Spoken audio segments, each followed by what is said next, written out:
please welcome to the stage the president of AtlanticLIVE, Margaret Low. Hello, hello. Good evening, everyone. Thank you. Thank you so much. As you heard, I'm Margaret Low. I'm president of AtlanticLIVE, and we bring the Atlantic's journalism to life on stages across the country. But tonight, we're so glad to welcome you to our home, the Atlantic's headquarters here at the Watergate, for this conversation. So 'tis the season to be jolly, right? Merry everything, happy all. December is always portrayed as a joyful time of year as colleagues, family, friends gather to celebrate the season. But I think as everybody who's gathered here knows, for many people, this is really a hard, hard time of year. People feel profoundly alone and socially isolated, and that's what we're here to talk about this afternoon, the loneliness epidemic.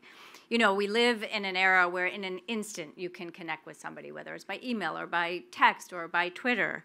And yet the rates of loneliness in this country have doubled in the last 50 years. Nearly half of all Americans report feeling alone, left out, or isolated on a regular basis.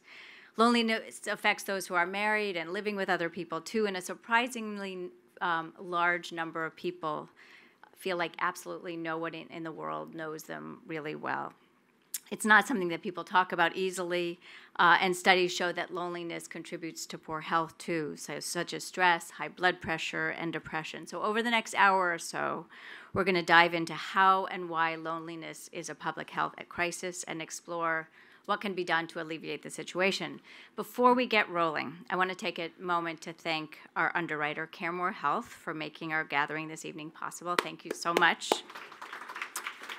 We're enormously grateful for their support, and with that, I am delighted to introduce Dr. Sachin Jain. He is the president and CEO of CareMore Health. And Dr. Jain, if you would, the floor is yours.